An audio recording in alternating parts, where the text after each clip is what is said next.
Hi everyone, this is Mr. Chan from Ask Mr. Chan Chem, and today we are going to look at the chapter of Introduction to Organic Chemistry. And this is the most fundamental topic in organic chemistry, introducing to you the various functional groups, homologous series, the basics of organic chemistry. So it's important to get this chapter right, such that you won't have issues with the subsequent chapters when we go in and dive deeper into the various functional groups. And that's where we'll focus on the chemical reactions and mechanisms. So let's take a look at this chapter now. First up, we are going to take a look at the classification of organic compounds. So generally speaking, you could split organic compounds into three major categories: aliphatic, alicyclic, and aromatic, as you can see on the screen over here. So let's start off with aliphatic first. What's aliphatic? Aliphatic refers to an open chain of carbon atoms. And what do we mean by an open chain of carbon atoms?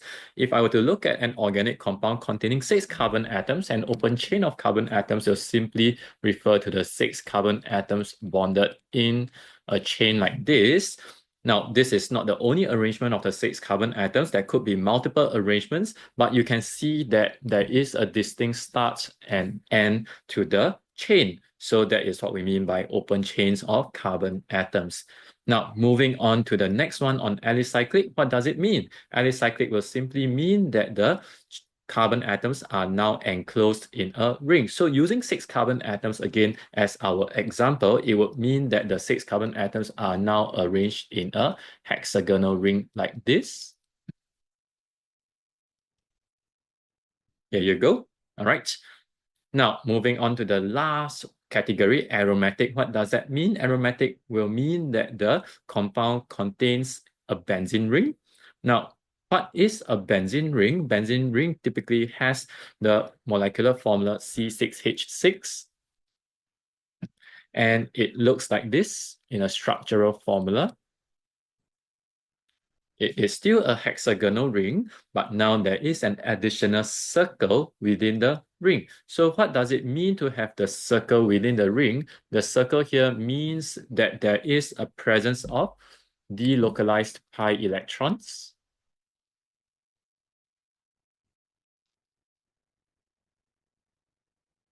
And it gives rise to the phenomena of resonance. So how are the 6 carbon atoms arranged? The 6 carbon atoms are arranged at the corners of the hexagons like this. And the 6 hydrogen atoms are simply bonded outside of the ring to each carbon atom.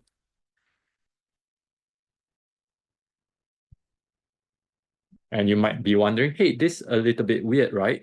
Shouldn't each carbon atom has 4 bonds? But over here in benzene, each carbon atom only forms 3 bonds. And you're right. This is an interesting characteristic of benzene. And we will dive deeper into the characteristic and bonding of benzene in this particular chapter called arenes.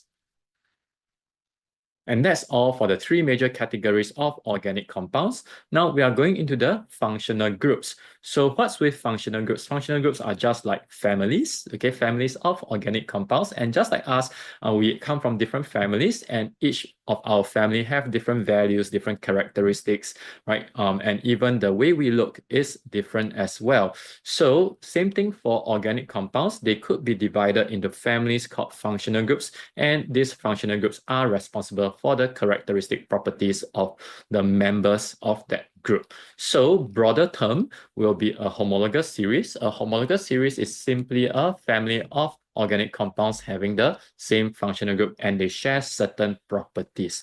Number one, they have a general formula that can represent all the members within that homologous series. So if you take a look at the table below, you see that each row of homologous series could be represented by a particular general formula. Furthermore, every successive member within the homologous series differ by a CH2 group as written over here. So what does it mean? Let's explore the homologous series of alkanes. So you can see that in the homologous series of alkanes, all the members could be represented by the general formula CnH2n plus 2. And let's take a look at the second member of this homologous series. So in the second member, we have N equals to 2, and we will have a molecular formula C2H6. Now, if you look at the third member where N equals to 3, we will have C3H8.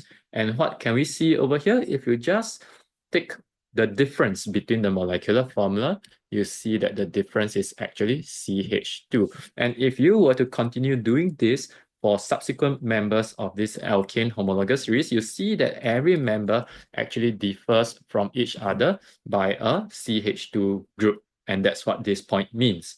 Now, every member within the same homologous series should have similar, take note, it is similar, not identical chemical properties. All right, we behave similarly, just like every member in your family, right? And the preparation methods are similar as well. So with that understanding of homologous series, we are going to explore in detail the different homologous series now. And you see that in this table below, I have first separated the organic compounds into the different classes on the first column. Then in the second column, we have the names of the homologous series. The third column, we have functional groups. The fourth column, we have the general formula. And in the last column, we have some example molecules from each homologous series. So let's take a look at the class of compounds first. Let's look at hydrocarbons. What do hydrocarbons mean? As you would have studied this in your secondary school or your middle school syllabus, hydrocarbons would simply refer to organic compounds that strictly contain carbon and hydrogens only. So we've got three of them over here: alkanes, alkenes, and alkynes. And you would see that in the alkenes and alkynes homologous series, I have another name in brackets underneath that. What do these names in brackets underneath mean? These names in brackets simply refer to the names of the functional groups. All right. So if you were to be asked on what is the homologous series, it should be called alkenes, for example. But if you were to be asked what is the name of the functional group, you should be referring to it as an alkenyl functional group. So an alkenyl functional group, for example, is represented by the presence of a CC double bond, a carbon-carbon double bond. Alkenes have the general formula CnH2n, okay? And alkynes, or the alkynyl functional group, will be represented by the carbon-carbon triple bond over here, and they have the general formula CnH2n-2. And what's something interesting over here, you can see that with every insertion of a pi bond or every addition of a bond across the carbon and carbon atoms from here to here, right, you see that the number of hydrogen atoms decreases by 2, as shown in the general formula. Okay, we'll explore this further and why is it like that. Okay, now let's take a look at the naming. Just a quick intro to naming, and we'll dive deeper into this in the next video. So for namings, you'll see that the names roughly follow how we name the homologous series. You just take a look at the last 3 letters of the names for alkanes, alkenes, and alkynes, and you look at the example on the last column. It is pretty similar, right? You end with a ANE, ethane for alkane, you end with a ENE, ethene for alkene, and you end with a YNE, ethyne for alkyne. And that's for hydrocarbons class of compound. Now, moving on to the next one on halogen derivatives, we have first up halogenoalkane, which simply means that we have a halogen atom present in an alkane. So where is this halogen atom inserted into? It simply replaces a hydrogen atom in the alkane molecule. So if you explore the molecular formula, you'll see that there are some slight differences in the number of hydrogen atoms. In alkanes, it used to be H2n plus 2, but now in halogen derivatives, it is H2n plus 1. And this means that one hydrogen atom has been removed from alkanes, and in goes the halogen atom X. Now, I have stated here in the notes that X could be chlorine, bromine, and iodine. These are the more commonly found halogens in our halogenoalkanes, but of course, you could have fluorine as well. Okay, let's talk a little bit further about the CnH2n plus 1 group. There is a specific name given to this, and this CnH2n plus 1 group is called an alkyl group, and we represent it in organic chemistry by the symbol R. We call that the R group. Now, alkyl groups will be commonly seen in the various organic compounds, so we'll start getting used to them. And later on, I'll introduce to you how we name these alkyl groups. The naming is very similar to that of alkanes. Moving on to the next one, we have halogenoarenes, and you will see the hexagonal ring with a circle in the middle once again. And this hexagonal ring with the circle in the middle represents your benzene ring. And over here, you see that connected directly to the benzene ring is our halogen atom. Okay, so now what's unique about the benzene ring over here? We see that in the previous section, I've introduced to you benzene ring as C6H6, and each carbon atom is only bonded to one hydrogen atom outside of the ring. But now, in halogenoarenes, the benzene ring actually takes on the formula C6H5 as seen over here. All right. Why is there a hydrogen atom missing? Because just like halogenoalkanes, the halogen atom replaces a hydrogen atom in the benzene ring. So from C6H6, now the benzene ring becomes C6H5, and you've got a halogen atom bonded next to the benzene ring. Moving on to the next class of compounds, we have hydroxyl compounds.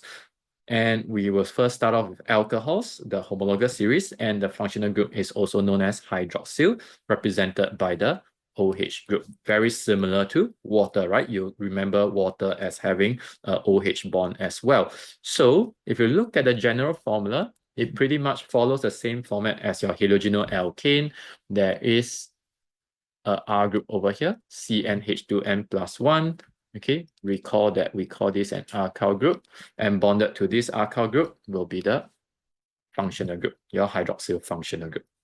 Moving on to the next one, we have phenols, and you see that phenols takes on the same representation as your halogenoarenes. It has a benzene ring represented by C6H5 in the structural formula, and the OH group, the functional group, is bonded directly to the benzene ring. So you can see that for halogenal derivatives and hydroxyl compounds, the halogen atom and OH group is bonded directly to the benzene ring in these two structures. And we can say that these two structures are aromatic by nature. And to be aromatic, it will simply mean that the functional group is bonded directly to the benzene ring. On the other hand, if you were to look at halogenoalkanes and alcohols over here, we'll say that these two categories or these two homologous series are aliphatic. Okay, so aliphatic will be for compounds where the functional group is not bonded to a benzene ring. Can a benzene ring exist in an aliphatic compound? Yes, it can, but the functional group is not bonded directly to the benzene ring. And we'll look at this in greater detail when we go into the functional groups. Moving on to the next page, we have more functional groups over here and homologous series. So at the top, we have carbonyl compounds, and carbonyl compounds we refer to aldehydes and ketones. Now, there are some subtle differences in these two carbonyl compounds that you've got to recognize. For aldehydes, you have a C double bond O, just like that in a ketone, a C double bond O, but you notice that the surroundings of the C double bond O is different. For aldehydes, the C double bond O is bonded to a H. All right, and these three atoms will form our aldehyde homologous series. Next, for ketones, you would see that the C double bond O exists on its own. To the left and to the right of the C double bond O, what do we have? We have our alkyl groups. All right, so you've got to recognize the differences. Okay, so how about the molecular formula representation of aldehydes and ketones? Now, you need to know how to represent them properly in the molecular formula or the condensed structural formula. So the aldehyde functional group is drawn like this, CH O. This is the way we represent it. Notice that it cannot be written as COH, though some of you might be tempted to do so. The OH here is very similar, looks too similar to your hydroxyl compound. So no, we are not going to represent it this way. All right, you should represent it as a CHO and you put in the R group. So it becomes RCHO. All right, so if you were to convert ethanol into a condensed structural formula, it should read like this: CH3CHO, and this will be the aldehyde homologous series. Okay, now how about ketones? Ketones will be having two R groups with a CO bond in between. So to write down the condensed structural formula for ketones, it will be RCO R prime with the CO in the middle. Okay, so here you go. The condensed structural formula for propanone will be CH3COCH3, and you have the ketone group over here. All right. Now, moving on, next we have carboxylic acids. So carboxylic acid is the name of the homologous series. The functional group is called carboxyl, and they have the COOH group over here. All right, so to write this in the format of a condensed structural formula, you could do this RCOOH, or you could do this RCO2H, right? The COOH and CO2H here both represents the condensed structural formula for the carboxyl functional group. Okay, next up, we have carboxylic acids derivatives. So for carboxylic acid derivatives, we have esters, which is more popularly tested in exams. Okay, of course, you have other derivatives like acyl halides as well. So we will take a closer look at esters first. For esters, they are represented by the COO group. Okay, so how do we recognize them? Here you go. It's a COO group bonded to two alkyl groups, and esters are formed from alcohols and carboxylic acids. Later on in the naming, we'll see how the alcohols and carboxylic acids that forms esters contribute to its name. All right. So let's look at the condensed structural formula for esters and its representation. Okay. So esters, if the orientation of the bond is in this manner, right, it could be represented by this condensed structural formula R COO R prime. Okay, so the orientation of the bond matters. If it is drawn like what's seen in the notes like this, we will draw the condensed structural formula as RCOO R prime. Now, let me offer you an alternative representation for esters. If the ester is represented in this manner, R OCO R prime, how am I going to write down the condensed structural formula for this particular ester? So we are going to write it like that, R OCO R prime. You see that the representation is now slightly different. Okay, so take note of the different representations of the ester linkage. It is important for you to know how to interpret it properly, but more commonly, we will usually see such representations. All right. Okay, so next we have acyl halides. Acyl halides will simply mean that the OH group of the carboxyl functional group that we have seen at the top of the screen over here is replaced by the halogen atom. Okay, and that is an acyl halide. So what do we see in common between the three different classes of compounds that we have went through so far, the carbonyl compounds, carboxylic acids, and carboxylic acid derivatives? We see that all three of them contains the C double bond O in the functional group. So I need you to be very, very careful when you are looking at structures containing C double bond O. Just like crossing a traffic junction, you got to look left and look to the right of the C double bond O, and to check, is this an aldehyde, ketone, carboxylic acid, ester, or an acyl halide? Okay, it's very important to look at the details first before you jump in to solve the questions. So in the last segment, we will have our nitrogen compounds, and you'll have amines, amides, amino acids, and nitriles. So amines over here represented by a NH2 group. Okay, you have amides represented by a CONH2 group. And you have amino acids, right? Over here, amino acids will contain the carboxyl and the amino functional groups.